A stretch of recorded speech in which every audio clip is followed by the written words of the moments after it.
Shalom, shalom. This week's Parsha is Parshat Shoftim, and I'd like to take a couple of minutes to look at the very famous saying that appears in the beginning of the Parsha, and that is Tzedek, Tzedek Tirdof, Leman Tichya V'yarashta et ha'aretz asher Hashem Elokecha natan lach.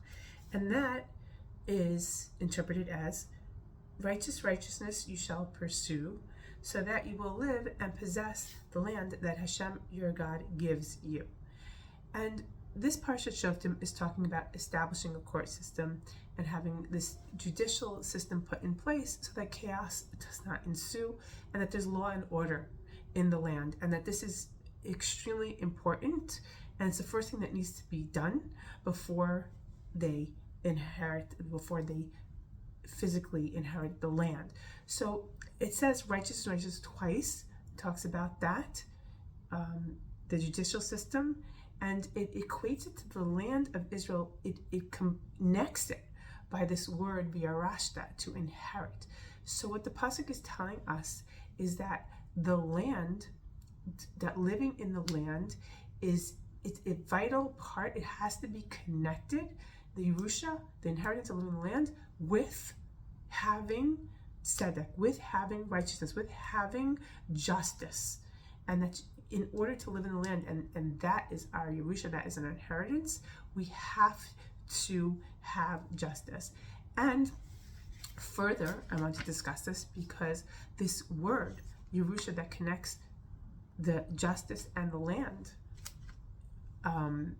together, also appears when we read Parshat Zota Bracha at the end, and in Parsha in the book of Dvarim, where Moshe wants to bless the people before they're about to enter the land, in Zota Bracha, and he gives all 12 tribes, because we're all descendants of the 12 tribes, the whole nation of Israel. He wants to continue this blessing that was started by Yaakov Avinu. Yaakov gave the blessing before he passed away to the 12 tribes, and Moshe is doing the same, because Yaakov did it for individuals, for his individual sons, and Moshe is doing it for every tribe on a national level. And what he wants to say before he gives each blessing, we have this very famous saying that we teach children. The first thing that we teach them, a mother in the home, and the first thing they teach in Gan, is Torah Tziva Lanu Moshe Morasha Kehilat Yaakov, and that is interpreted as the Torah that Moshe commanded us is the heritage of the congregation of Jacob. So it uses this word of Yerusha, that means it's our heritage. It's used for not just for the land, but for Torah as well. And it has, in the commentary in my Chumash, it talks about Rav Mordechai Gifter, who explains the difference between a nachla and a Yerusha, because they both mean an inheritance, this word nachla or Yerusha. But when we're talking about the land, and we're talking about the Torah, they don't use the word nachla, because nachla is a portion, he says, something that you're given and you can give away. It's something that's given to you, but you can give it away. But a Yerusha is something that it comes from your ancestors, and you have it and you pass it on to your children. And that the land of Israel is something that God gave to Abraham Avinu. It is ours, and we are supposed to give it, in our descendants should also inherit it as ours.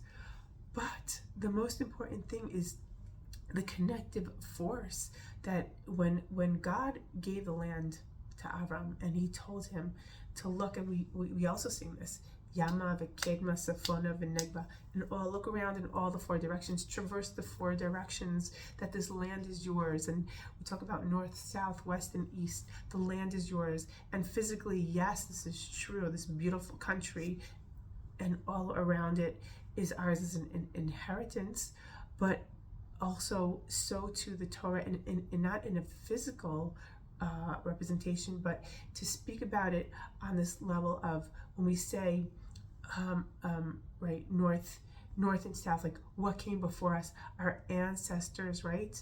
Our ancestors were given the Torah, and we're supposed to keep it. This is our Yerusha. This is something that God gave us as a heritage, and we are to pass it on to our children. And when it's west and east, it's what surrounds us, our contemporaries, right? It exists not our ancestors, our descendants. It's what exists at the same time that it surrounds us, the kihila, the congregation, all the people, all the rest of Am Yisrael, that we have to keep the Torah as a congregation, and that it's all of our heritage, and it's our obligation to keep it all together, and that when we keep this Torah that we got handed down from Moshe to us, these morals and these ethics they're supposed to bind us all together. Morasha Kihilat Yaakov, as if the Torah is not bringing us together, keeping the Torah is not bringing us together as a kihila, we're doing it wrong. Because the Torah that Moshe was commanded, Torah Tzivah Lanu Moshe, it was to be for Kihilat Yaakov, to be something that binds us together to one another, as a community, in the living in harmony with one another. And when in our parsha, when it's talking about living in the country, and it says that we should pursue tzedek, we need to pursue righteousness. And this is the Yarashta, that if we do this, if we live the moral, ethical Torah life that God has given us, that this is our inheritance, that this is what enables us to have it all together, to tie us to the land that God gave us. Because just as he gave us this land, he gave us the Torah, and it's all connected. And he says if you want to live the good life, you keep the Torah.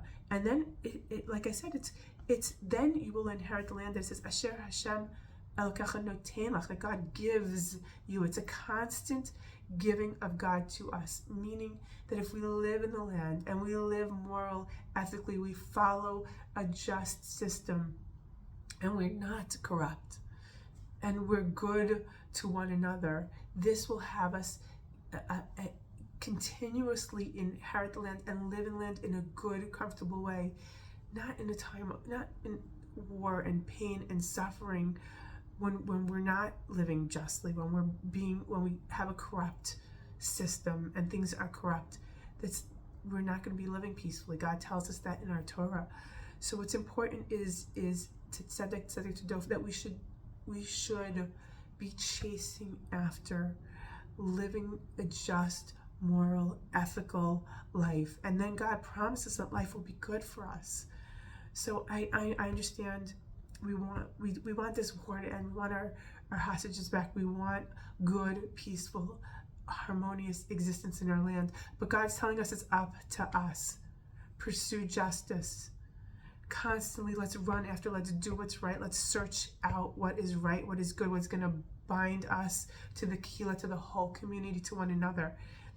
And if we can do that, we will inherit the land all over again. But not just that we have it now, like we're living in the land physically, but that we can live there l'tova, for good, for peace, for harmony and good times, and smachot only. Bezrat Hashem. Shabbat Shalom.